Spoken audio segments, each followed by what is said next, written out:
Rádio Elétrica orgulhosamente apresenta Sarau Elétrico Gauchismo Manontropo, com Luiz Augusto Fischer, Diego Grando e Kátia Suman. Convidadas: Marília Cosby, Clarissa Ferreira. Canja, Clarissa Ferreira. Realização: Rádio Elétrica Corporation. Olá, rádio ouvintes, bem-vindos. Está começando mais um Sarau Elétrico. O Sarau de hoje tem duas convidadas, elas já estão na área, né? A Marília Cosby e a Clarissa Ferreira. Gurias, bem-vindo. Sejam bem-vindas aqui ao nosso Sarau Elétrico. E vamos lá, professor e Diego, como é que vocês estão? Tudo tranquilo? Tô Tri, tudo bem? Tudo maravilha? Tudo bem, Tamo tá? aí. Eu estava tentando falar um buenas aqui, mas não saiu natural, assim, já antes de falar. Eu aguardei assim, buenas, mas não rolou. E aqui tá tudo que é sobre a Clarissa, que é Ferreira, tem essa cara de alemão ou de gringa aí, né? A Marília tem um sobrenome que ninguém sabe de onde é que veio. É um mistério. Tem um gringo que é o Diego, um alemão, eu, e a Kátia, que é... O que tu acha que tu é mesmo, Kátia? Tu achou que tu era italiana, né? Tu é turca? Tu disse que eu sou turca, mas meu avô é italiano, de um avô, né? Também vamos combinar que já basta ser baiana, né? Aí já basta. Isso já é toda uma identidade. Então não precisamos ir mais longe, né? Mas agora eu estava pensando aqui sobre essa coisa da representação do gaúcho.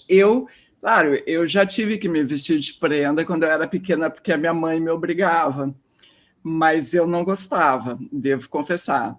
E, quer dizer, na verdade, na tenra infância eu gostava, porque era meio uma roupa de princesa, assim, tipo, depois que a minha filha brincava de Branca de Neve, não sei o que, com aquele vestidão, né? Assim, cruzando os dados, me parece que o trauma é inevitável. De uma forma, tendo ido ou não, o trauma é inevitável.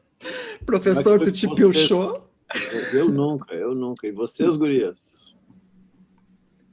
Pois então, eu, apesar de ser de Bagé, eu nunca tive contato lá em Bagé com a cultura tradicionalista, nem nativista. Meus pais não costumam ir. Inclusive, quando eu comecei a tocar no tradicionalismo e no nativismo, meus pais também não curtiram.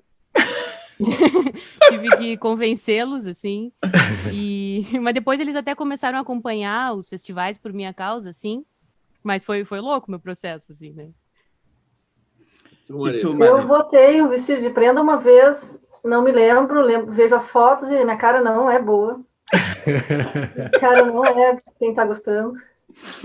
Eu entrei no CTG uma vez, eu e meu irmão, meu pai tentou botar a gente na invernada, não deu certo. Foi meio frustrada a tentativa.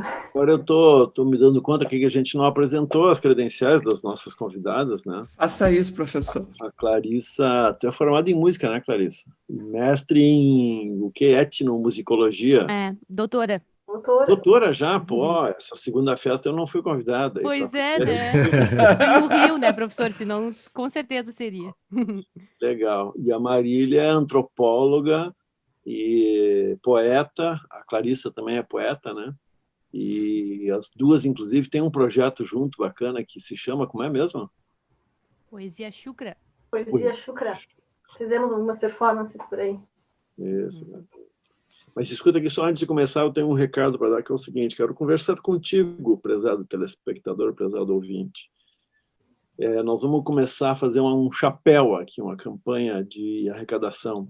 Quem tiver a fim de contribuir, então, nada é obrigatório, ninguém é obrigado a nada, então nós somos pela liberdade. Mas, enfim, a gente tem alguns custos aí e tal, e uma das possibilidades da gente se financiar é com a gentileza dos nossos queridos telespectadores. Então, vai aparecer em algum momento aqui, nesta mesma tela, uma conta e tal, para quem quiser depositar um troquinho, pode ser assim de 10 pila até 10 milhões, nós estamos abertos a propostas aí. E não, mas é isso, pensem nessa hipótese aí com carinho, porque é isso, é uma forma da gente continuar fazendo o que a gente faz, que igual nós vamos continuar fazendo, né? Não tem nenhuma dúvida. Só que vai nos aliviar um pouco o sistema aí de produção. Era isso, então um pequeno recado, uma pequena propaganda antes de tudo. Beleza, eu vou deixar então na descrição do vídeo ali os dados, porque se passar aqui a pessoa tem que sair correndo atrás de Nada uma como caneta. fazer aqueles 40 depósitos em envelope, né, de 2.000, né? Tranquilo, é normal.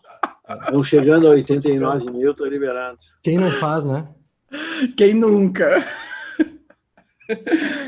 Tá, professor, vamos começar então com as leituras. Deixa eu começar aqui com o seguinte, ó, saiu a segunda edição de um livro que eu gosto muito, muito bacaníssimo, que se chama Um Outro Pastoreio, do Rodrigo Demarte, do Índio-san, que é um negócio maluco mesmo. A inspiração é na lenda do Negrinho do Pastoreio, tal como fixada pelo Simões Lopes Neto. O texto é do Rodrigo e as imagens são do Índio-san, e são coisas assim variadas, sabe? Tem estruturas... Sim, tem uma coisa meio diabólica na imagem, né? E a história, o bacana da história é o seguinte, que começa com uma evocação do Negrinho do Pastoreio, mas ela vai para a cultura afro-brasileira, assim, de cabeça. Genial, genial. Eu vou ler só um comecinho, que tem uma certa hora que começa um velho, aparece um velho e tal, que vai começar a contar uma história. E aí aparece, eu vou ler aqui esta página, que tem essa ilustração aqui. Então, uma descrição sobre o Negrinho, o personagem do Negrinho do Pastoreio, dessa versão aqui, né? E diz assim: afilhado do raio, nunca refém, afilhado da santa dos que nada têm, alma de fibra, vibra no vento, bento na terra, da terra rebento. Ninguém sabia seu nome, Negrinho por certo seria, escravo de uma história que ninguém para si queria. Então está aqui, Um Outro Pastoreio, que é a segunda edição, é um livro genial, bonito, assim, é um livro que, como é que a gente pode dizer, que desinstala a gente, sabe? Como é que diz a expressão aquela? Tira da zona de conforto? É o caso. Legal, legal. Gurias, quem vai? Marília ou Clarissa? Marília, vai. Eu que mando, então. Ler um poema? Isso, faz a tua primeira leitura. Bom, vou ler um poema do livro Mugido, o Diário de uma Doula.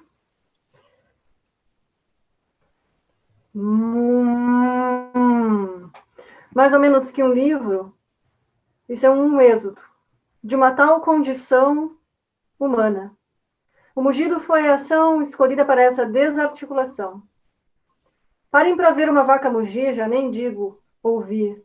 Ouvir é difícil, o mugido de uma vaca. Parem para ver e procurem a próxima, notem que palavra daria aquela melodia, aquele esforço todo, de goela, olho, bucho, língua, rumen. Que fecunda epifania valeria aquele esforço todo. Traduzam o mugido. Muito bom. Está por sair uma nova edição agora, né, Marília? Mas essa que o Fischer está na mão, é a primeira edição brasileira, saiu pela editora Garupa do Rio. A que a Kátia estava na mão é a edição portuguesa, que saiu pela Dor da Correria, em 2019, e agora vai sair a segunda edição brasileira pela Figura de Linguagem, que é aqui de Porto Alegre. É muito legal. Está saindo. Legal. Outro livro incomodativo esse aí, né? É um livro que deixa a gente muito desconforme. Já avisa, não é para fracos. Hein? Um livro não é para fracos. Vai lá, Clarissa. Então, eu ando lendo de novo esse livro, Prendas e Antiprendas, da professora Guacira Louro, e tem uma abertura aqui, um texto do Luiz Fernando Veríssimo, que saiu na 0 Hora de 84, que eu achei bem interessante, assim, achei a ver com o nosso tema, né? Que fala assim: machistas nós? Bom, talvez um pouco. Nossa história foi toda guerreira, campeira e patriarcal. Em sociedades assim, o homem faz da mulher menos do que um assessor, um acessório. A mulher é subalterna e ai que não goste. Nada mais educativo do que as nossas danças tradicionais, em que os homens sapateiam, batem as esporas, cruzam os facões e brilham enquanto as prendas rodam a saia. Até a roupa do homem é mais elaborada e bonita do que a do seu par. O machismo do gaúcho tradicional é tão excludente que ele é a sua própria fêmea. não sexualmente, embora também haja isso, mas na vaidade e no encanto com a própria virilidade e a virilidade dos outros, que só pode ser descrito como uma forma guasca do coquetismo. A mulher não se mete nesse mundo de admiração masculina. A prenda é a idealização da fêmea que não se mete.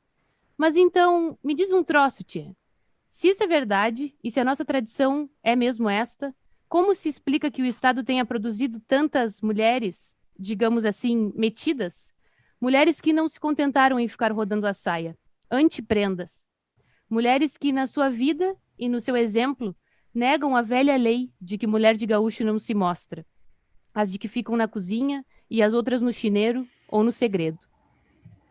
Luiz Fernando Veríssimo, 84. Bom. Bem antes de eu nascer. Vai lá, Diego. Tá, então tá, eu vou começar lendo um trecho aqui desse romance da Carol Ben-Simon, Todos Nós Adorávamos Cowboys, que é um romance de estrada, né?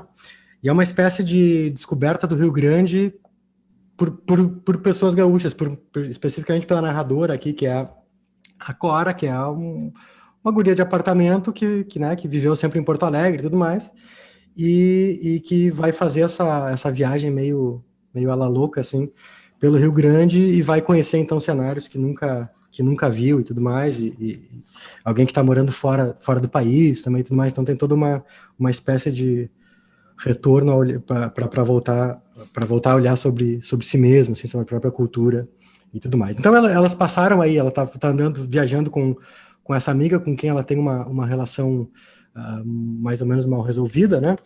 Elas passaram ali por Antônio Prado, aí seguiram a estrada, pegaram umas dicas lá com um cara num lugar, e aí eu pego do meio aqui a viagem, né? A pequena estrada terminou em uma rua de paralelepípedos de São Marcos, que é um pouco acima de Caxias, né? Parecia uma cidade comum, de modo que nós passávamos por ela sem dar muita atenção, vez ou outra encostando o carro no meio-fio, baixando o vidro, sorrindo com muitos dentes e perguntando como se chegava até a Mulada. São Jorge da Mulada, na zona rural. Fizemos isso 3 vezes até acertar. Então as cortinas se fecharam, levaram embora os sobrados, os letreiros das lojas, os postes cheios de fio de luz, e quando o veludo ondulado respondeu ao sistema de cordas e polias, um campo de ondulações suaves, mais para o amarelo queimado do que para qualquer nuance de verde, surgiu surpreendentemente diante de nós, com araucárias aqui e ali. Chamavam-se Campos de Cima da Serra, por onde haviam andado no século XVIII os tropeiros e suas mulas contrabandeadas do Uruguai. Depois de passar um trabalho daqueles por meses e meses em um país que mal tinha nascido, ataque de índios, fome, doença, tempestade, eles chegavam ao centro do Brasil e vendiam as mulas a preço de ouro. Mula era o quê mesmo? O cruzamento entre um burro e uma égua. Uma dessas, naquele tempo, podia valer algo próximo de 40 vacas, porque elas eram peça essencial na mineração, lá nos cantos de Minas Gerais. Tudo isso o peão tinha contado a Júlia, enquanto eu estava ocupada com alguma outra coisa. Agora ela olhava pela janela com a cabeça totalmente inclinada. Acho que tinha cansado da visão exata oferecida pelo vidro dianteiro. Queria ver a paisagem se movendo rapidamente. Aí elas conversam um pouco, eu sigo depois. De repente, uma espécie de monumento incomum surgiu no horizonte, com uma agulha apontada para o céu, escadas e 2 silhuetas que pareciam humanas. Júlia sorriu satisfeita com o encadeamento inesperado. Não é exagero afirmar que o tal memorial acabou sendo, sem dúvida alguma, o elemento mais estranho e fora do lugar que eu vi em toda a nossa viagem. Um desavisado podia até mesmo ter a certeza de que aquele era um túmulo ao soldado desconhecido pela brancura geral da construção, pela retidão das linhas, pelas estátuas de bronze sobre uma base retangular, mas daí bastaria que chegasse mais perto dessas mesmas estátuas para que sua segura hipótese bélica se desfizesse em fiapos. 2 homens com 2 gaitas? De qualquer maneira, não havia guerra para trás, ou melhor, havia muitas guerras, e, no entanto, nenhuma delas muito clara, documentada, contada e recontada, para que pudéssemos, então, erguer pedaços de concreto e chorar por todos os que tinham sucumbido. Nada de cemitérios com cruzes brancas. nada de filmes populares, nada de lágrimas por estranhos. Nossos homens, eles acabaram estatelados no meio do campo, e o vento sacudiu seus lenços vermelhos e levou embora seus cavalos e deixou em pânico as mulheres, e entrou pelas bocas abertas e nos ranchos vazios, e atiçou os galhos de um umbu em chamas, e viu uma pedra cair nas ruínas dos 7 povos das missões, e ainda por cima fez os índios acreditarem em Boitatá e por isso fecharem bem seus olhos. Isso era o que havia acontecido no lugar onde eu nasci. Você pode ler sobre pessoas tão corajosas assim em romances históricos, mas às vezes eles são um bocado mentirosos. Aquele monumento, contudo, não homenageava nenhum soldado e nenhuma revolução, embora a linguagem tivesse algo de grandiosa e, portanto, de ridícula. Em belas letras de metal, a pátria gaúcha aos irmãos Bertucci. Eles se chamavam Oneide, vou ter que soletrar aqui, começando com H e com Y no meio, eles se chamavam Oneide e Adelar. E o ápice do seu heroísmo, de acordo com uma linha do tempo ilustrada, tinha sido introduzir a bateria na música regional. Ambos usavam a indumentária típica gaúcha, botas, bombacha, camisa, lenço. O que parecia mais novo, tanto quanto se pode supor quando se comparam 2 estátuas de bronze, tinha a gaita presa aos ombros e os dedos no teclado e nos botõezinhos do lado oposto. Quanto ao mais velho, ele fora imortalizado em uma pose meio cômica, com uma das mãos na cintura, como se sofresse de dor na região lombar, e a perna direita apoiada sobre sua gaita. Não se tratava de um certo desrespeito com o instrumento? Júlia começou a rir no meio do memorial. Tudo isso para os Bertucci, eu não acredito. Tu já ouviu falar desses caras? Claro, meu tio Francisco tocava acordeon quando eu era pequena. Uma vez que Júlia crescera em soledade, isso não parecia nada absurdo. Para mim, no entanto, as músicas gaudérias estavam tão distantes quanto canções celtas ou batuques aborígenes. Acho que eu tinha uma única memória muito vaga e enfumaçada envolvendo gaitas, vestidos de prenda e gaúchos a caráter pulando ao redor de uma lança, sem contudo pisar nela. Era em uma churrascaria de Porto Alegre que, além da comida, oferecia aos clientes um espetáculo folclórico completo. Tão completo que meus pais haviam decidido ir embora antes de o show terminar. Então, Carol Ben-Simon, todos nós adorávamos cowboys. É isso aí. Bom, claro que eu também ia ler um pedaço desse, né? Por que o nome não é Mas Todos não era Nós esse. que Adorávamos Gaúchos? Não entendi. Pois é. Bom, Tem que entrar direto no PROCON ali, né? Contra a autora e contra a Companhia das Letras para dizer, opa, tem erro aqui, erros históricos graves. Bom, a minha vez coincidiu com o momento do polaco querer o seu lanchinho. Peraí, já vai. Eu vou ler um poema aqui desse livro Mugido, da Marília, que se parece mais com uma prosa e menos com um poema, e ela vai falar o seguinte: descemos até um mato onde estava Jaqueline, a mulher do proprietário, com a vaca doente. Jaqueline vestia botas de borracha e uma bombacha cor-de-rosa. Angustiada, afagava o pescoço do animal que estava deitado de lado. Logo que chegamos, Jaqueline começou a vociferar contra a ideia de um vizinho que teria sugerido o sacrifício da vaca. Seu Walter ofereceu-se para degolar a vaca, mas Jaqueline foi irredutível e não saiu de perto dela para evitar que a matassem. O menino debochava do choro da mãe e o marido não entendia o porquê de tanto esforço para salvar um animal de pouco valor, como é uma vaca leiteira Jersey sem terneiro. Que, mãe? Tá chorando de novo, mas é só uma vaca. Jaqueline retruca e corre com o guri dali. O marido intervém. Deixa o guri, Jaqueline, é só uma vaca. Ela responde, para mim não é. Sou eu que dou comida, ela conhece o meu cheiro, eu não vou deixar matarem. O insolente do guri ainda solta um, então vai se comer carne artificial? Ela não comia carne para não ter que matar as galinhas.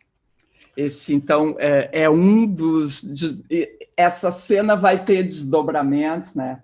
E sobre ela, A Angélica Freitas escreveu aqui numa conversa que tem no final do livro o seguinte: a voz de Jaqueline, a mulher que convive com fêmeas de outra espécie e delas se apieda, uma voz que nos faltava, chegou por meio desses poemas.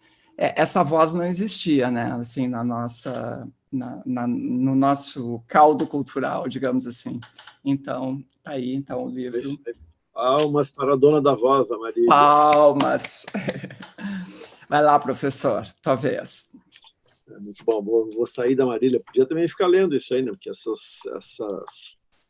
livro da Marília é muito bom mesmo. Ele enfim, é um livro que deixa a gente completa. Ela disse agora de passagem, o subtítulo do livro é Mugido ou Diários de uma Doula, né? Porque tem isso, assim, o tempo todo tem esse assunto de vacas que parem, né? Vacas que botam terneiros no mundo. E isso está reportado em várias passagens, quando acontece uma cena como essa da Jaqueline, né? Mas eu até diria assim que o importante nem é a existência da Jaqueline, mas é a existência de alguém que olhou para a Jaqueline, né? Essa é que é a grande novidade olhou e soube dizer isso, né? Em poesia, enfim. Tá, mas eu não vou falar da Marília, eu vou falar deste livro. É um livro pelo qual eu tenho muito carinho e sou 100% suspeito, porque eu era muito amigo dele, Luiz Sérgio Metz, também conhecido como Jacaré. Esse livro aqui é a segunda edição desse livro, se chama O Primeiro e o Segundo Homem. E esse livro é o seguinte: o Jacaré publicou esse livro em 1981, então vai fazer 40 anos que ele publicou, e depois ele morreu em 96. E em 2001, enfim, num contexto lá, enfim, eu consegui ajudar a fazer essa reedição, né? É um livro de contos. Então, é um livro escrito, um pouco de contexto aí só, ele corresponde àquele debate do final dos anos 70, quando esse gauchismo CTGista assim, começou a ficar realmente triunfante na cultura massiva do Rio Grande do Sul, e, ao mesmo tempo, se criava e tinha um certo espaço, uma visão que, na época, se chamava a si mesma de nativista, para se diferenciar de tradicionalista, né? Que era como se fosse, enfim, digamos, um nativismo de esquerda, resumindo mal, né? Mas era um grupo de escritores, compositores, pensadores e tal, historiadores, que não só não queria renegar a identidade gaúcha, como queria recuperar o conteúdo popular dessa identidade. Então, era a figura do gaúcho como tipo social, que tinha, por assim dizer, como dizia o Walter Benjamin, aliás, tem um aniversário redondo dele agora, né, 80 anos da morte dele, né? Enfim, se dizia que o tempo todo a gente tinha que arrancar o passado à tradição. Essa frase de alguma coisa assim, né? Eu acho que é assim, acho que é isso. É isso, né? Que o passado não é igual à tradição, né? O passado ele pode ser trazido para o presente como uma força utópica, como uma força que leva para adiante, né? Ao passo que a tradição quer congelar o passado e fazer dele uma coisa manejável, né? Então, eu vou ler o começo de um conto aqui que, na época, se chamava, eu acho que não se usa mais essa expressão, se chamava de êxodo rural, o fenômeno. Êxodo rural, quer dizer, trabalhadores pobres de todos os cantos que, por força maior ou menor, resolviam sair do mundo rural e ir para cidades em busca de emprego, de saúde, de escola para os filhos, de eletricidade, de água encanada, de tudo, né? E esse aqui é uma cena, o conto se chama Ulpiano, Seus Irmãos e Sua Velha Mãe. E é uma história de um cara que resolve olhar, ficar num lugar certo para enxergar o dia em que o Ulpiano, seus irmãos e sua velha mãe vão sair de lá para ir para a cidade. É isso. Eu vou ler o começo do conto. Não foi o acaso de estar andando na estrada que me fez ver o que vi. Havia insistido de há muito por esses caminhos, porque sabia serem eles um corredor de pessoas em despedida. Interessavam-me essas pessoas, suas histórias e suas esperanças. Não eram gente de se aventurar pelo mundo ou de correr risco sem serventia. Alguma coisa as empurrava para fora de seus mundos. E de família em família, no último ano da década, atingiram 100.000 rumo às cidades. Elas partiam confiantes em seus braços e músculos, sem audácias ou temores, a uma nova vida. Muitas famílias por mim passaram sem que me atrevesse a perguntar as razões por que partiam. Dessa vez desejei chegar mais próximo a esses motivos. Há quase um dia a caminho, sem ter visto passar o piano arrido, seus irmãos e sua velha mãe. Estou certo de que eles partirão em breve e talvez não os veja passar em bando. Pode ser que uns queiram ir à frente, outros mais atrás, mas todos irão sem tardança. Como a visão de onde estou permite que alcance as bifurcações, pois descanso na margem esquerda do rio Piquiri e tenho boa cobertura da estrada, garanto que ao menos um arrido sobrará para me contar sua história. Aqui ao leste do cerro do Botucaraí e deslindo extensas quadras de arroz já nascido, que ocupam praticamente todo o lado norte desses fundões da terra. Ao sul, logo no que fim da várzea, estão as vacas e os touros comendo a coxilha. Uma boa descrição, né? As vacas comendo a coxilha. Seguem-se os morros enfumaçados como plano de fundo e entre todos eles é o Cerro do Botucaraí, o que se destaca com a sua imagem de águia calada e suas penas de pedras arvorecidas. Se ficasse à espreita no desembocar da estrada com a rodovia, era infalível ver passar o piano, seus irmãos e sua velha mãe. Mas eles iriam provavelmente com muita pressa a essa altura de sua viagem. Fiquei nessa margem do Piquiri durante muito tempo, com os olhos postos na elevação da estrada que se perdia além da ponte, cujos planchões despregados se arrebitavam contra o sol. Pensava, por ela passará o piano arrido, seus irmãos e sua velha mãe. Faz 3 semanas que todos na região se perguntam como será a vida dos arrido na cidade. Essa pergunta, nunca feita aos arrido, fica sem resposta. Os vizinhos foram comprando no arremate os poucos pertences da família em mudança. Quando venderam um arado a boi, um dos arrido disse com os olhos voltados ao fio do utensílio: nunca mais o ferro na terra, nunca mais o coice do arado. Deve haver lugar na terra onde um homem trabalhador possa ser visto com serventia. Ao receber o último salário como peão campeiro, outro arrido se despediu dos preparos de montaria. Ao passar pelo bolicho, comprou uma faca com chaira, trespassou-a na cintura, pediu um trago e sumiu pelo mormaço. Um dos seus irmãos, o mais moço, ao vê-lo chegar com a faca nova, disse-lhe em voz baixa: se sair a lua hoje, vamos cagar dentro do bolicho. Era a vingança que o cara queria tomar, era cagar dentro do bolicho. Aí o irmão disse: não há nada de cagar dentro do bolicho, não há lugar de cagar. Mas, enfim, o conto vai indo assim, vai falando desses caras, do que eles fazem, as providências para sair dali, e no final está o cara como que, assim, na beira da estrada, olhando, e passa, finalmente, o piano arrido, e ele conversa um pouquinho com o cara, e pergunta: e aí, como é que é? E aí segue.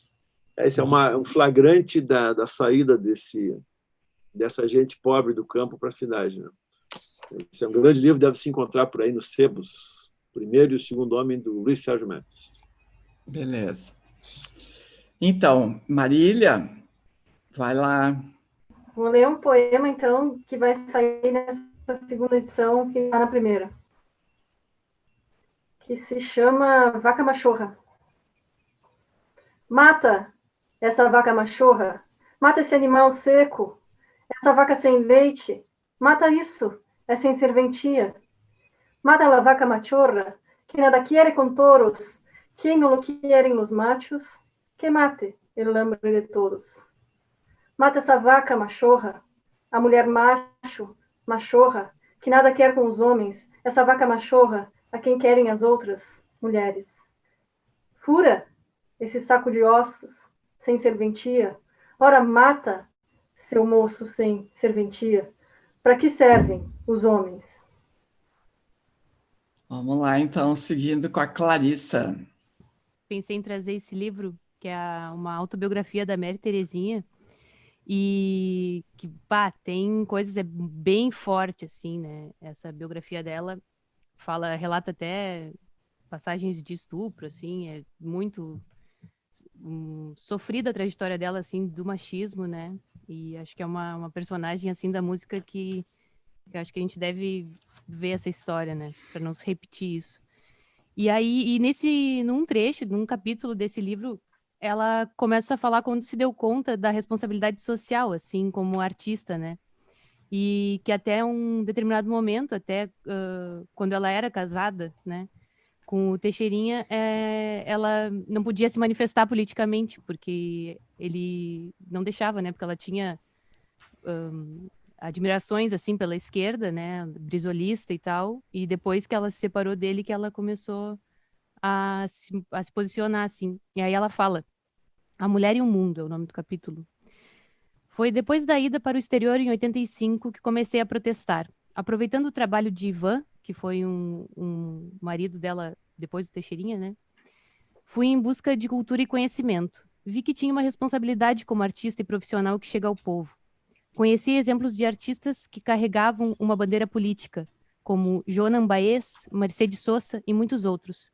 Na Espanha, encontrei vários argentinos banidos desde o tempo de Perón e que permaneciam fiéis aos mesmos ideais que sempre haviam abraçado. Comecei a ver que aquele era o caminho que faltava para preencher aquele vazio dentro de mim. Condicionei-me a escrever músicas de protesto. Podia falar, dar asas à minha imaginação. Podia reivindicar, protestar. Não tinha quem dissesse, não fala isso, tu não sabes falar. Te coloca no teu lugar, mulher não fala. Parei de engolir as palavras. Tomei posição como cantora e como ser humano, em busca de novos caminhos. Não só por mim, mas por toda a sociedade. Teixeirinha vendia a imagem da Mary Terezinha de direita, como ele, porque eu não podia falar nem me defender. Por minha ascendência, contudo, eu não podia fugir ao compromisso que tinha sido do meu avô com Getúlio e depois com Brizola. O público nem imaginava as coisas pelas quais eu realmente preferia lutar. O artista não deve ser um mercenário. Tem que saber dar para o povo algo mais do que ideias fúteis. Meus horizontes se ampliaram quando vi sistemas e ideias diferentes. E se assim foi comigo, pode ser para os outros, mais aos quais posso chegar. Dou meu sangue e minha vida pelo meu povo, pela minha bandeira. Em Buenos Aires, eu gravava no mesmo estúdio de Mercedes Sosa e nos encontrávamos na hora de trocar. Um dia em que meus pais estavam junto conosco, fomos até a casa dela fazer um desbloqueio corporal. Ela tinha problemas na coluna. Conversando, vi como era a posição política dela. Eu sabia que ela tinha sido exilada com a saída de Perón e que depois tinha voltado. Senti-me numa situação estranha. Ela nos contava das saudades que os artistas exilados tinham do seu país e eu estava longe do meu por opção. Coisas assim influenciaram muito, depois do divórcio, minha decisão de voltar ao Brasil e continuar minha carreira aqui. Achei interessante porque a gente vê, né, na música gaúcha contemporânea, assim, relacionada ao nativismo, muitos ídolos, assim, da música argentina, como a Mercedes Sosa, né, e a posição política, às vezes, muito diferente, né. Então, eu achei muito louco e foi muito bom ver a consciência política da Mary Terezinha, assim. Muito legal. Vamos lá, então, Diego. Tá, vou ler aqui o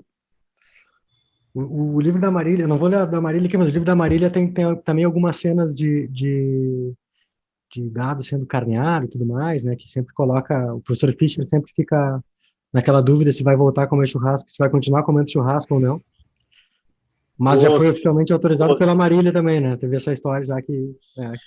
Não, isso aconteceu, foi uma vez, a primeira vez que a Marília foi no sarau, eu comecei a falar e disse assim, pô, Marília, eu leio o teu livro e começo a ficar assim, será que eu vou ter que parar de comer e tal? Daí a Marília disse assim, não, mas eu também gosto de uma costela gorda. Então, liberou.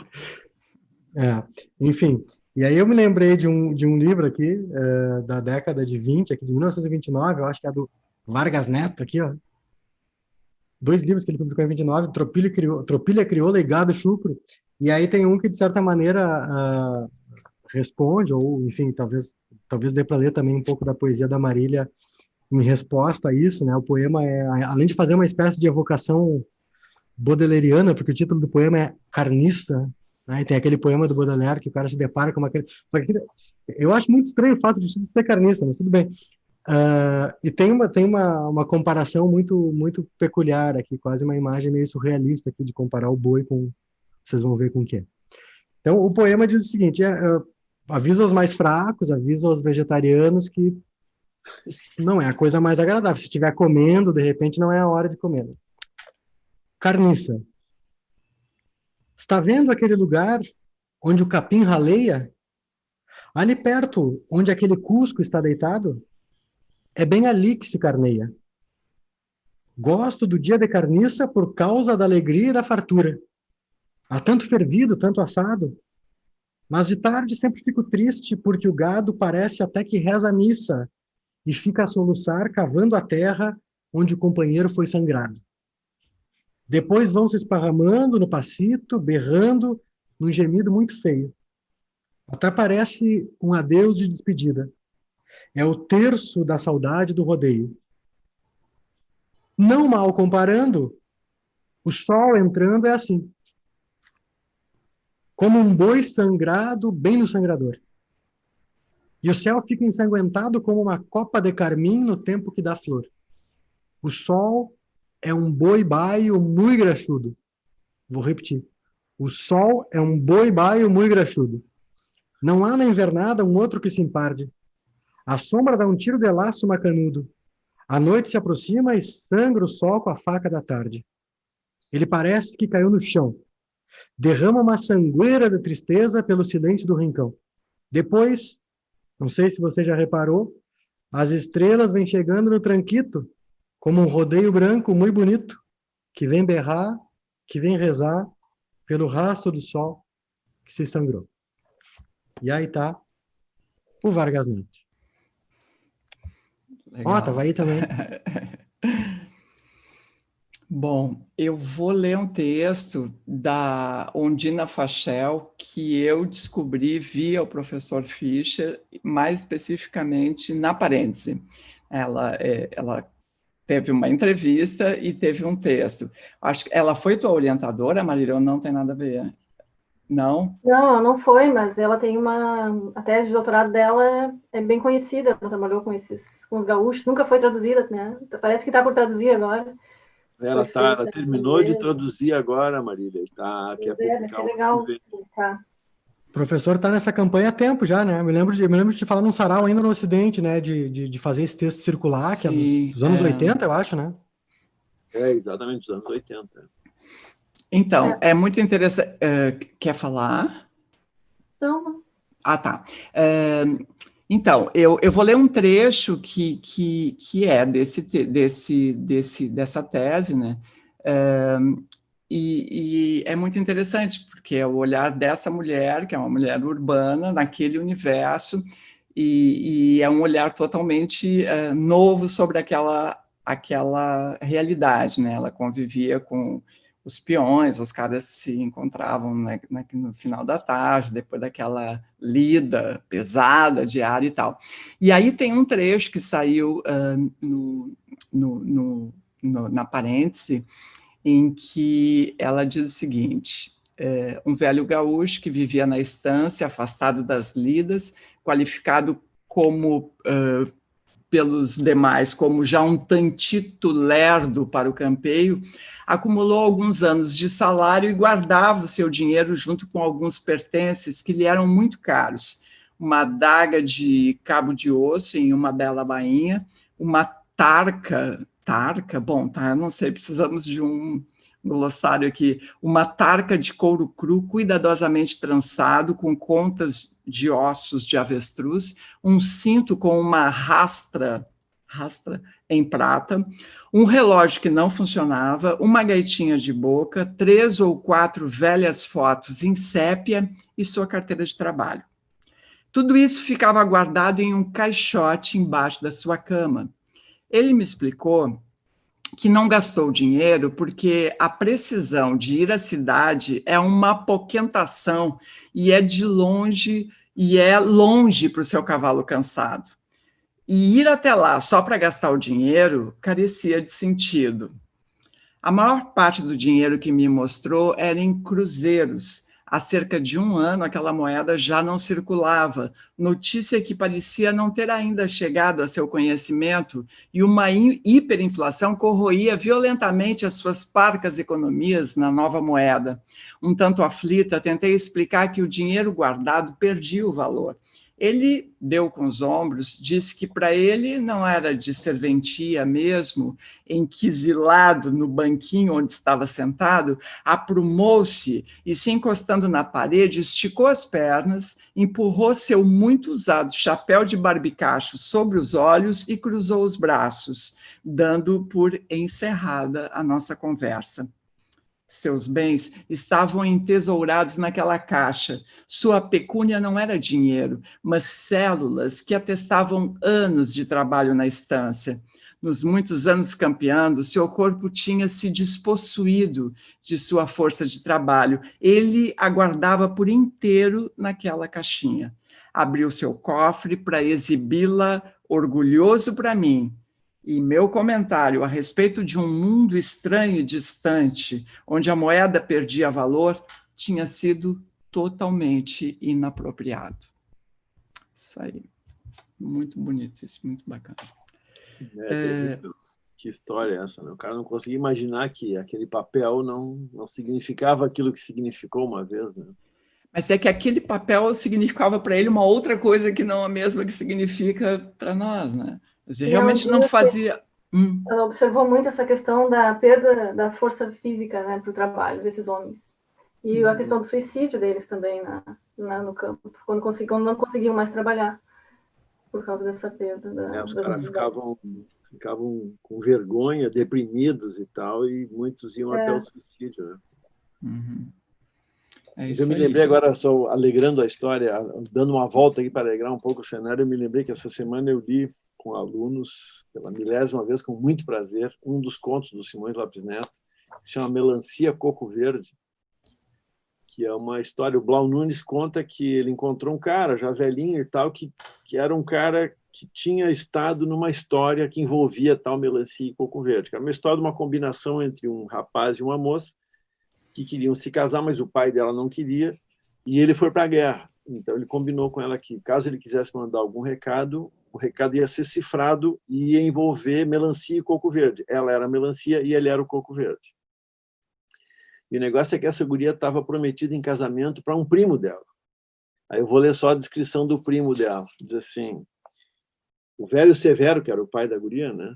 Parece que não queria o casamento dos dois, dela com o Costinha, que era o namoradinho, nem por nada. Teimava e berrava que ela havia de casar-se com um sobrinho dele, primo dela, um que tinha uma casa de negócio na vila. Eles moravam numa fazenda no meio do campo.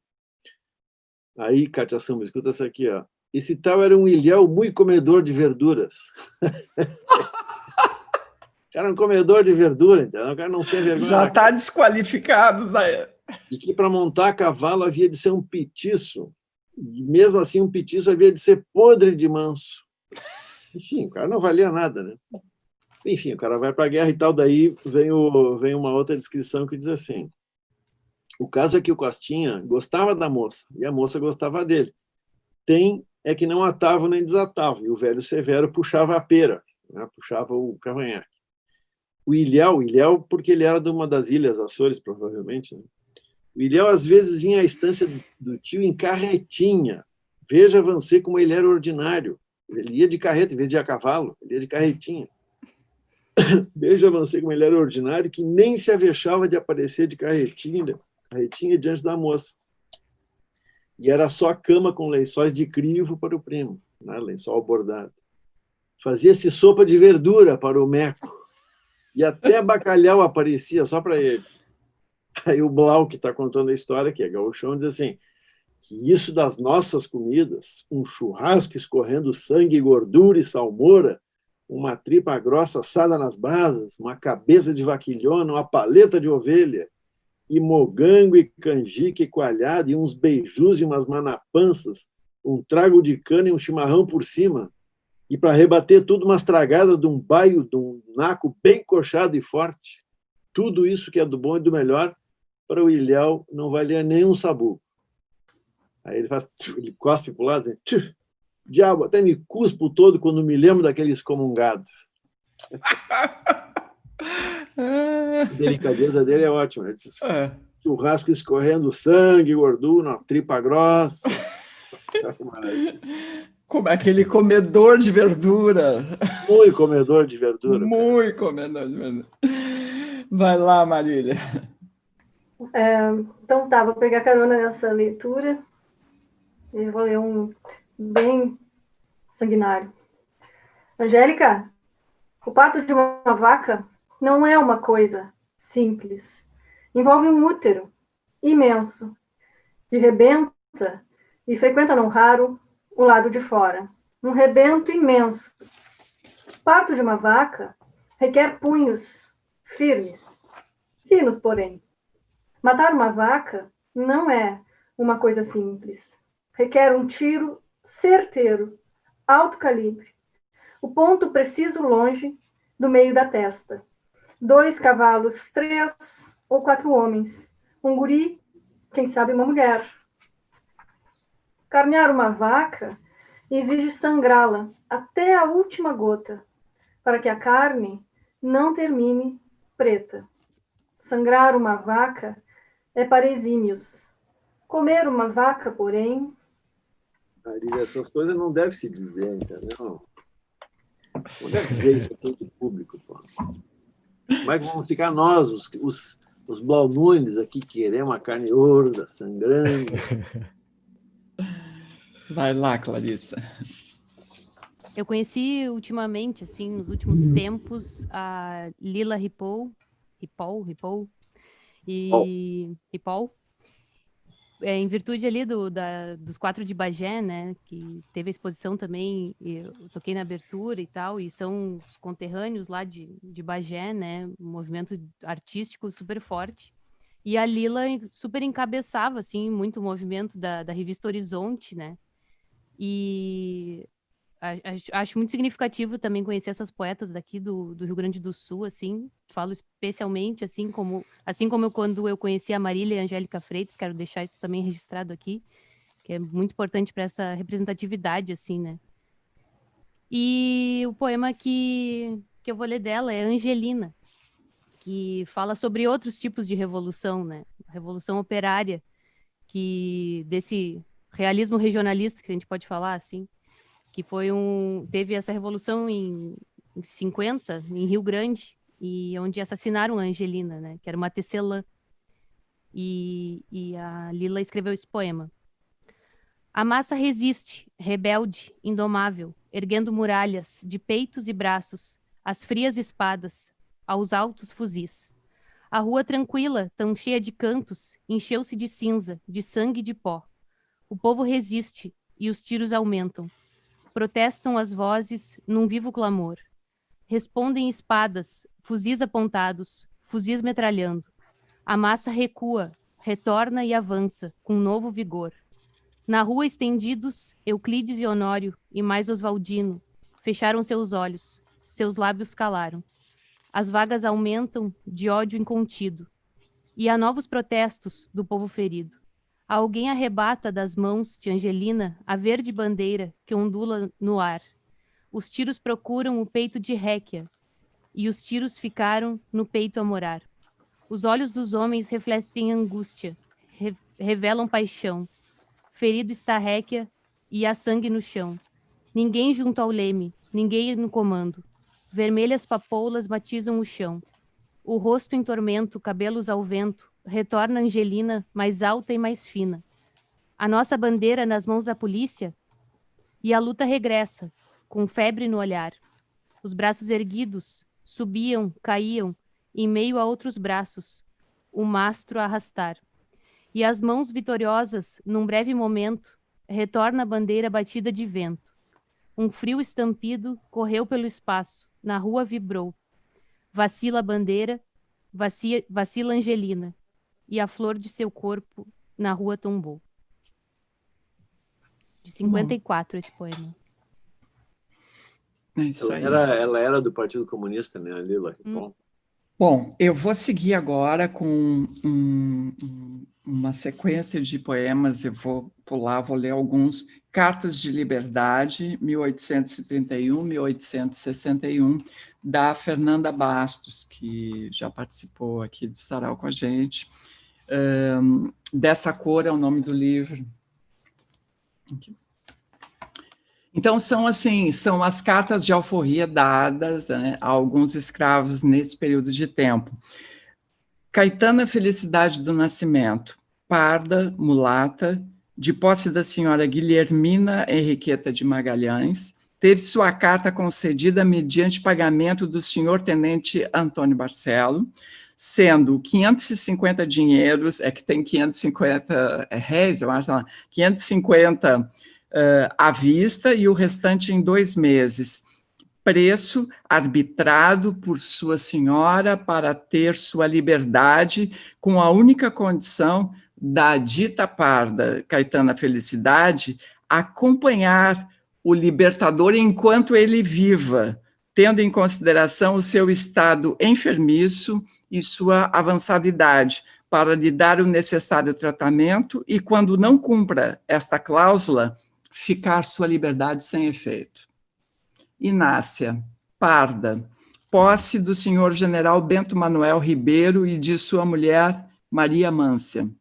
Carta concedida com a condição de a escrava servir por 7 anos a eles ou a seus herdeiros, ficando desde já libertos e livres todos os filhos que da data da carta em diante tiver.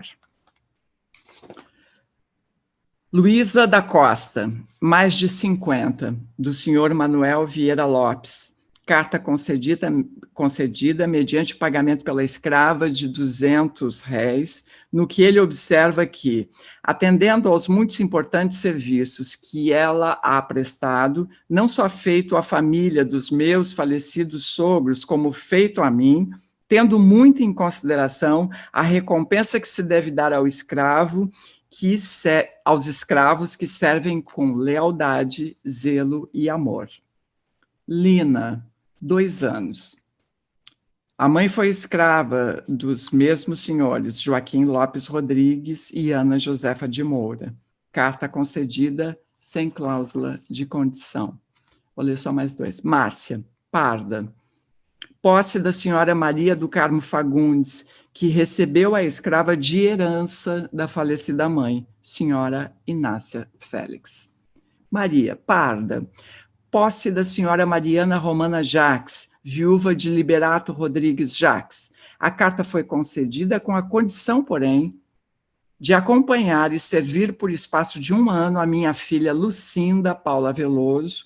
Fim do prazo, então gozará de sua plena liberdade e em remuneração aos bons serviços prestados. Só mais um. Paulinha, ou melhor, Pardinha, 19 meses, cuja mãe crioula é também escrava dos mesmos senhores Manuel José Gonçalves e sua mulher, Ana Nunes e Aguiar. A carta foi concedida em consequência do amor que lhe temos por nossa morte, plena liberdade, por nossa morte. Tá aí, então, Fernanda Bastos. Ô, Kátia, tu me pulou, né? Ai, te pulei, desculpa, não, Diego. Ai, olha só. Kátia, andei vendo as cartas, tem o Arquivo Público do Rio Grande do Sul, publicou, né, uns extratos, uma pesquisa familiar e tal. E é interessante que uma poeta negra tenha escrito isso, e a partir dessas cartas, que em muitos desses extratos que tem nessa publicação do museu, do arquivo, diz no fim, o senhor ou a senhora, por não saber ler nem escrever, pediu para que outro fulano de tal assinasse essa carta. Né? Então, para vocês verem como já não é de agora, né, esse projeto de destruição da educação e da possibilidade de acesso, né, a ensino das pessoas negras, né, e pobres. Esses exemplos aí que a Kátia leu, eles têm um requinte de crueldade porque são alforrias condicionais, né? Sim. Fica liberta desde que preste tal e tal serviço por tanto tempo, né? Um negócio assim, qual era o estatuto jurídico, por exemplo, dessa pessoa, né? Ela tem uma promessa de liberdade. Era alforriada, mas não era escrava por dívida, é um negócio... É uma loucura. Era um requinte. Diego, era tu, nós estamos te atropelando aí. Vai lá. Na verdade, eu nem ia ler, né? Eu ia contar uma breve história familiar, que familiar normal, né? É a hora das imagens, agora como a hora das imagens. Não, são poucas imagens, mas são significativas, né? Não, eu ia mostrar aqui o meu gauchismo, né? Assim, as minhas experiências como como gaúcho, só deixa eu achar aqui as minhas formas de compartilhar aqui para mostrar para vocês. Eu não fiz propriamente um roteiro, mas queria compartilhar com vocês então as minhas experiências que começam aqui, né? Vocês podem ver aqui a minha avó materna, ao centro, eu e meu irmão, eu sou o mais novo, né? Já chamo atenção para diversos detalhes, né? Por exemplo, a capacidade do meu irmão de ter saído bem na foto, né? De ser um gaúcho empolgado, atento, né? Aquele porte altivo e tudo mais. E o tênis? Dá para ver, né? Como ele está empolgado, com, né? Totalmente a caráter, né? Totalmente a caráter. Não que eu fique por menos, né? Mas eu estou bem ali, né? Ainda feliz. Né? Não, o teu lenço está muito bom, merece tá bom. um destaque. Tá né? Acabaram fazendo um Grenal ali e me colocaram no lado errado, mas tudo bem, né? Tô ali de lenço azul, né? E, claro, né? Com alguma coisa desconfortável aí nessa mão firme, né? Eu não sei se eu estava muito tranquilo, não me lembro provavelmente da fotografia, mas parece que eu estou um pouco... Ou não sei se é só a minha bravura que está ali com a mão fechada e firme, né? Eu e meu irmão, né? Estamos aí nos cumprimentando, né? Podem ver de outro ângulo agora. Eu não sei, eu desconfio que essa minha cinta aí não seja propriamente uma cinta tão gaúcha assim, né? Na minha cara já dá para ver que não tem algo de tão confortável assim, né? E vocês reparem que a mão continua firme, Crispada. né? Crispada. E aí, bom, essa seguramente é que mostra o gaúcho no seu habitat natural, né? Assim, meio ao campo e tudo mais, né? Com vários detalhes muito ricos, né? Que eu queria chamar a atenção de todos. A expressão sorridente, é claro, né? Dá para ver melhor aqui, né? Há um sorriso no rosto. Uma espada amarela. Plástica, né? Enfim. De que era isso aí? Era do Jaspion? Pois eu não sei, eu não sei. Eu acho que era uma espada, além de tudo, uma espada genérica. É assim, simplesmente uma espada amarela. Né? Vocês podem ver a atitude da mão, né? Que continua ali, né? Demonstrando que há algum problema. Essa parte cruel, que eu não sei se é para fazer de conta que eu estou caçando, segurando uma gaiola, caçando um bicho numa gaiola é estranho, né? É que nem pescar no aquário, né? É uma coisa... Enfim, mas tudo isso para mostrar que eu devia estar dançando chula, né? Porque, afinal, né, a posição não é simples. Enfim, essa é a minha trajetória de gaúcho, né, piochado. E aí, é claro, né, o que aconteceu é que teve um dia que eu fui para a escola piochado. Enfim, a manhã é longa, né? Você sabe, uma manhã inteira de aula e tudo mais, às vezes a gente precisa ir ao banheiro. E eu fui ao banheiro, e aí eu descobri que eu não conseguia abrir a bombacha, né? E aí, então, o meu único dia na escola piochado foi o único dia também que eu voltei da escola todo mijado, né?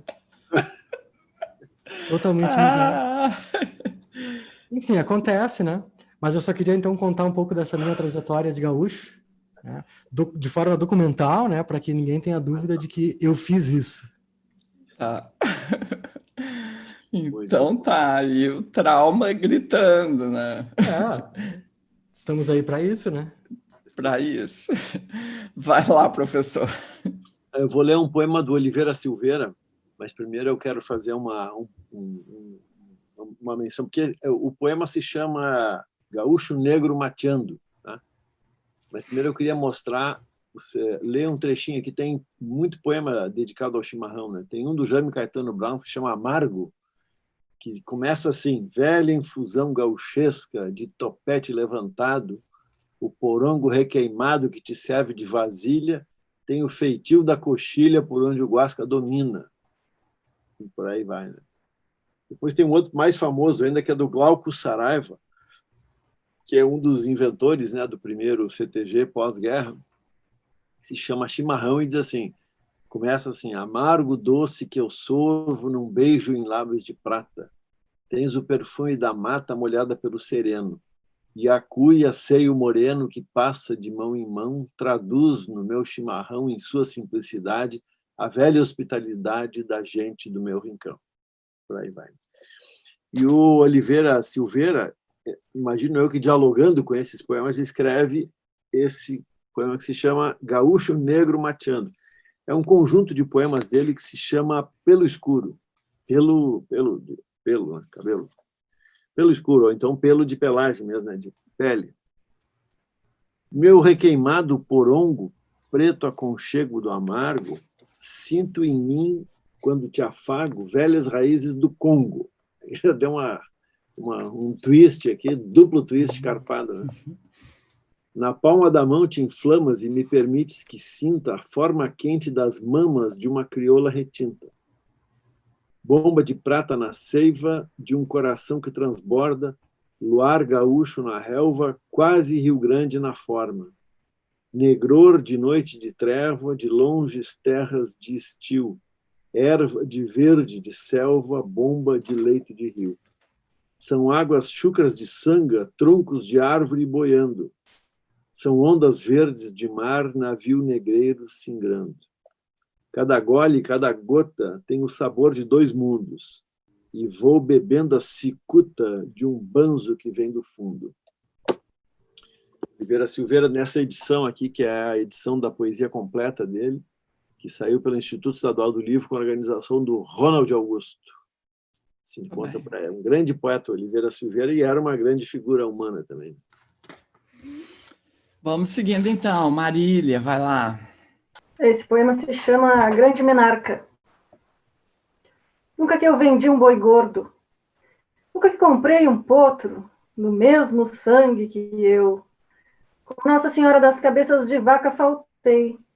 Nas poucas promessas que fiz, não fiz por merecer nada que prestasse. E eu sei onde tudo começou. A maldição dos imprestáveis. Pequeno ouvi uma voz vinda do alto, farfalhada entre bigodes. Me dizia um dia, isso tudo vai ser teu. Juro por Deus, eu não via nada. Entre as tábuas da porteira, nada que eu pudesse chamar de meu. Não se via nada. Era céu e pasto e miragens de lonjuras. Juro por Deus, eu não via nada. Minha Nossa Senhora do prolapso vaginal não tinha nada ali naquilo tudo. Foi ali. Ali naquela coxilha do chasqueiro eu ganhei o mundo. Uma égua rosilha que morreu baguala, uma terneira mocha que se largou no primeiro boiadeiro que passou. Bem. Vamos seguindo então, Clarissa. Também é uma citação que tem no Prendas e Antiprendas da Guacira, que fala sobre a condição das mulheres na época da Revolução Farroupilha, assim. E inspirou esse meu último trabalho, que eu lancei dia 20 de setembro, que cria essa relação, assim, do nosso tempo presente com essas mulheres, e a gente vê que talvez muitas coisas não tenham mudado, né?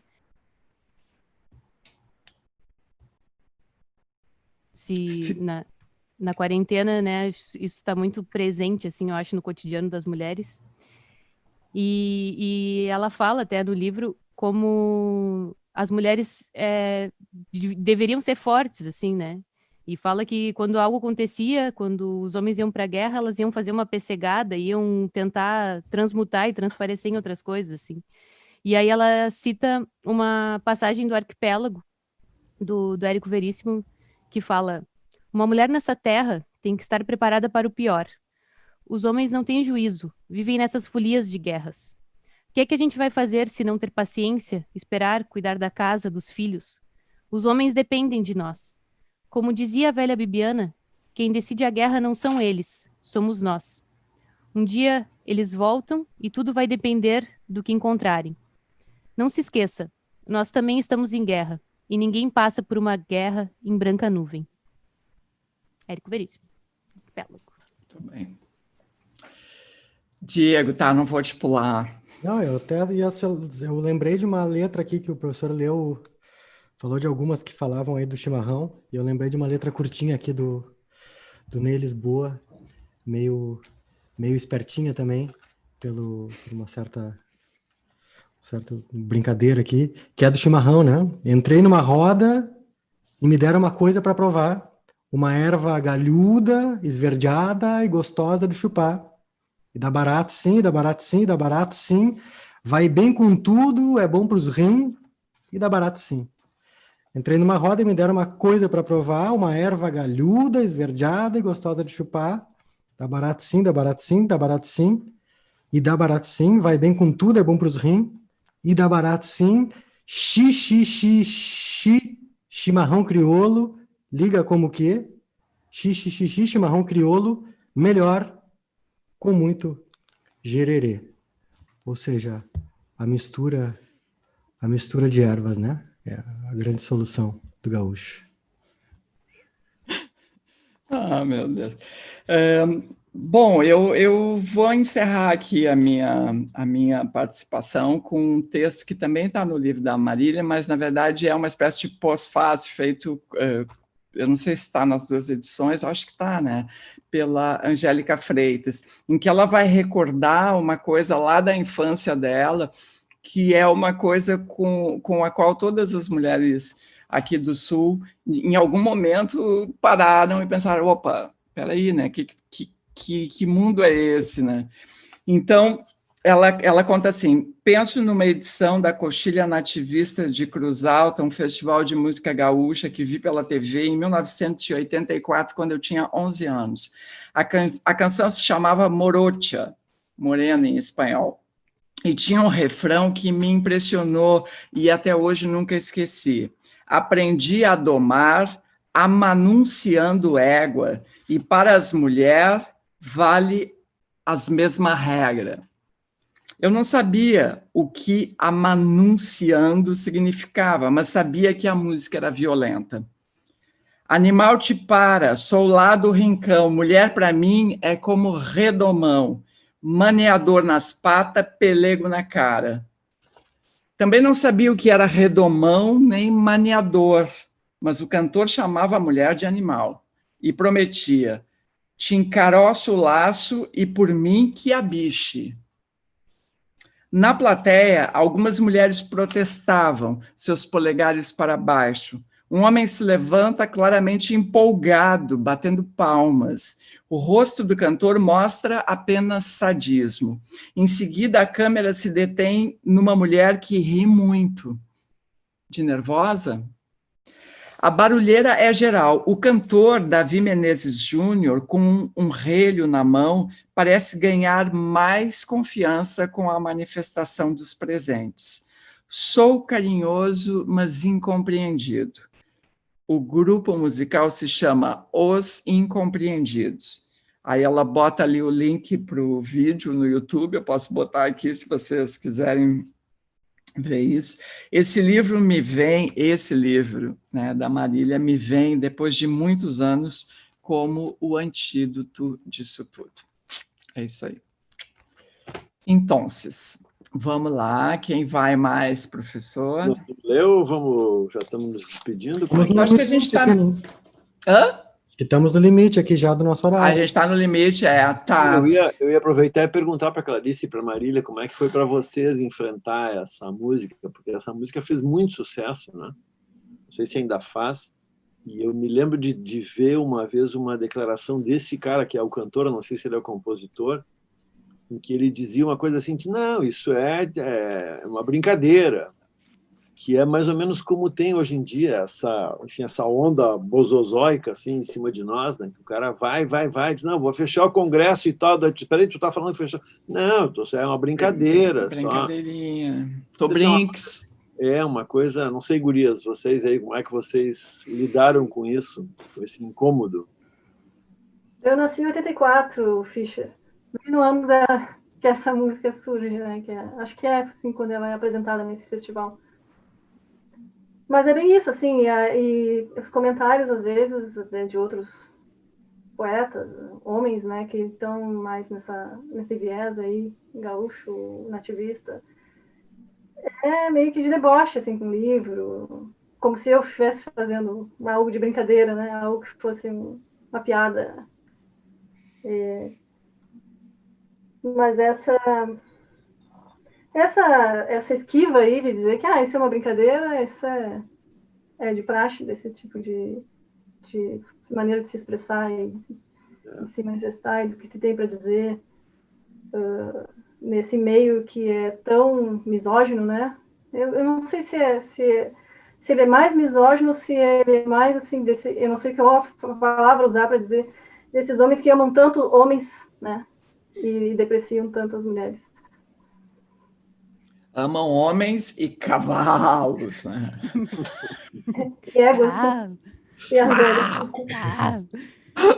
Pois é, eu conheci essa música bem depois também, né? Mas quando eu fui pesquisar, assim, e também conheci a Morote Anão, né? Que eu acho que é do Leonardo, né? E também me deparei, assim, com aquele machismo daí um pouco mais velado, assim, super paternalista, que aprenda a gente tem que cuidar e amar, aquele papo, né? Achei curioso, assim, ver também esse lado, né? Como em muitas representações da música gaúcha, que a mulher é uma flor, como eu já ouvi inúmeras vezes que eu estava enfeitando o palco, enfim. Mas sobre essa questão da criticidade, assim, quanto às minhas músicas, é muito louco, porque é um silêncio, assim. Tanto quando eu fui no Galpão Crioulo tocar o Manifesto Líquido, que depois ficou um silêncio fúnebre, assim, na hora de se despedir. Eu acho até menos pior do que outras, né, do que falarem coisas, enfim, não sei. Mas é interessante, assim, vários colegas nunca mais tive contato, assim, outros não tocam nesse assunto, então seguimos, né? É isso aí. Então tá. E tu vai tocar essa, não, na Canja depois? Claro, Ah! tem que ter. Bom, então vou aproveitar aqui para, né, agradecer a participação de vocês. E, guris, nos falamos então semana que vem. E a gente vai ficar. Fala, Diego. Fazer aquele lembrete que o professor deu no início aqui, para quem chegou Boa. depois e tudo mais, né? Que em algum momento já apareceu, de repente vai aparecer de novo agora, né? Piscando. Algum número aí, alguma coisa aí, para quem quiser fazer a contribuição e pagar o ingresso, passar o chapéu aí pro Sarau Elétrico aí, para a gente manter as atividades. As coisas funcionando. E aí também tem o Apoia-se da Rádio Elétrica, tem a revista Parentes, tudo mais. É uma pedilã, é uma mendicância estabelecida, assim, pelo amor de Deus. Dessa coisa que tem gente que nunca foi lá no Bar Ocidente, onde a gente habitualmente faz o sarau há 20... Quantos? 21 anos. 21. Porque lá, para quem nunca foi lá as pessoas que entram pagam um pequeno ingresso, e esse ingresso nos ajuda a custear. A gente sempre paga um cachê, por mísero que seja, para os músicos que vão lá, né? E dá para ir no Zafari também depois. Um meio quilo de pão e tal. Essa parte eu vou cortar, porque vai ficar essa propaganda de graça aqui, a gente não tem patrocinador. Não, mas então tá, eu vou deixar então ali os dados bancários para quem quiser colaborar com qualquer valor, ficam aqui na descrição do vídeo, aqui mesmo no YouTube, e para quem está ouvindo... Isso aí, valeu, né? Grande presença, gurias. Então eu queria deixar o meu agradecimento oficial aqui, sempre um prazer enorme participar aqui, aprendo muito ouvindo, ainda mais com a Marília aqui, que eu amo, sou muito fã. Muito obrigada mesmo e força o sarau. Legal. Valeu, gurias, muito obrigada. Então, e a gente fica agora com a canja da Clarissa Ferreira. Bye, bye. Olá, é um prazer estar participando mais uma vez do Sarau Elétrico. Hoje eu vou apresentar 3 músicas que eu já lancei, que são Mulheres da Guerra, Satélites e Manifesto Líquido. Se vocês quiserem ouvir elas, podem procurar também no meu canal do YouTube com os clipes respectivos. Quem sabe ainda somos como as mulheres da guerra, à espera, à luz de velas,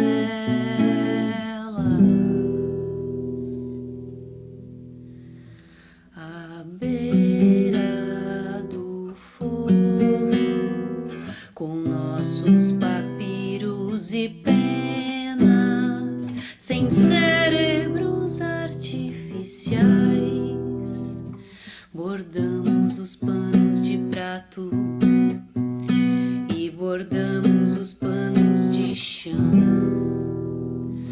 pois nada mudou,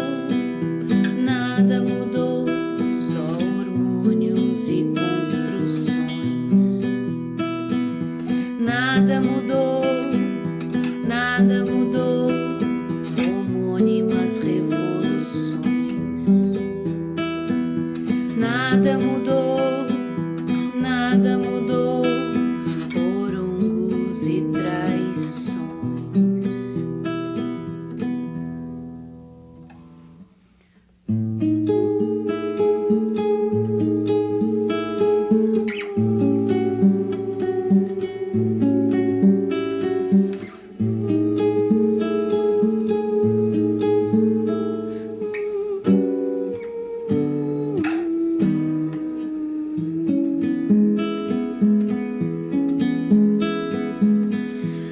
Aprendemos a amar, mas não a nós.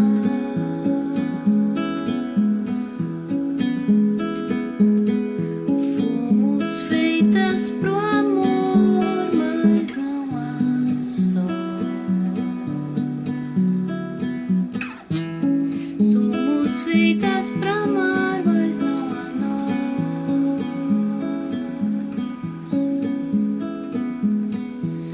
Somos feitas pro amor, mas não a sós.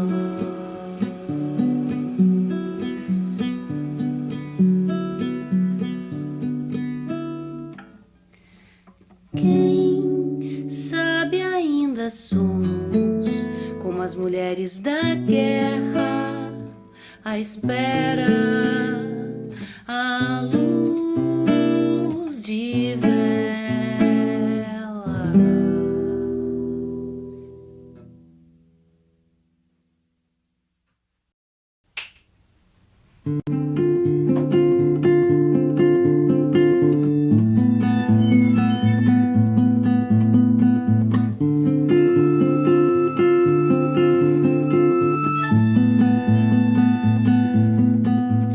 No satélite se vê uma galáxia misteriosa aparecer.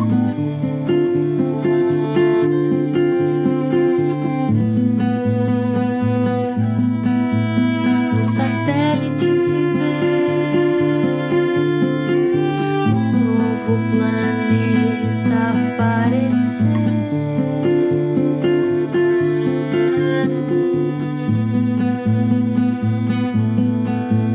No satélite se vê a poeira do deserto aparecer, soprando pro oeste sob o oceano. Névoa sombria.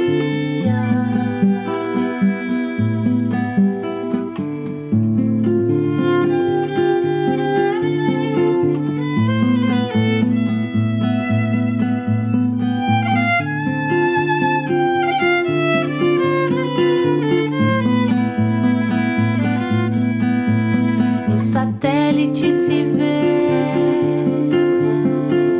lixo espacial aparecer.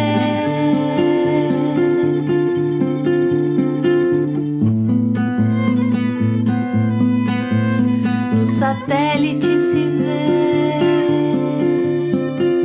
ilhas de lixo no Caribe aparecer.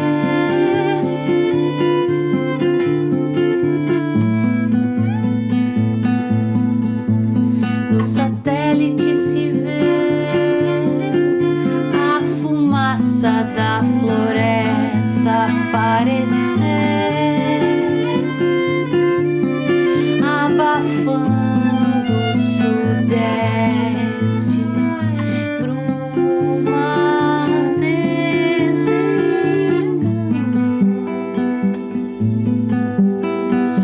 árvore voa.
argumentos pra que repreenda, no mata-pera ou casca onde o espaço compreenda. A essência do cair da lágrima, consente em ser matéria-prima, terços, costuras, rendas, donas de espera, tudo que oprima. Aquele ingênuo protótipo campesina.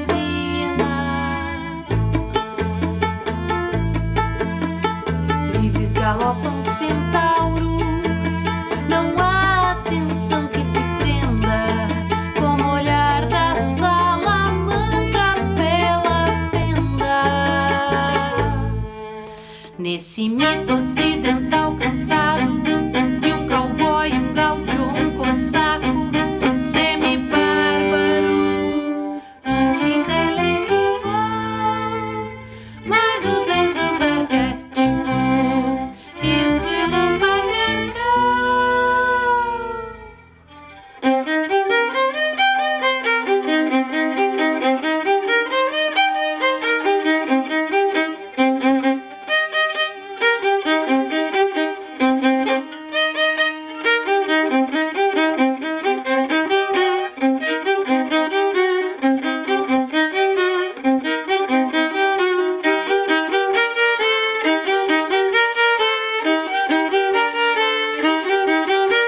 Os anos reinventam verdades, o tempo modifica os cultos, mantém formas de vaidade, antigo dogma oculto, defendido como tradicional, opressores oprimindo, doma irracional, simbólicas atrocidades, inventando adjetivos, tendo prenda como regalo, suprimento narcísico do peão, dona de um corpo não seu, sem discussão, que hoje se narra, dispensa homenagens de autopromoção, interesseira, confissão, romântica agressão, harmonizada, dominação simbólica, submissão, trocadilhos de coisificação. Prenda tem voz, conteúdo que adenda, cerne que acenda, sapiência que não omito, trago, evoco noutro mito, medo masculino antigo, Deus ametes, intuição.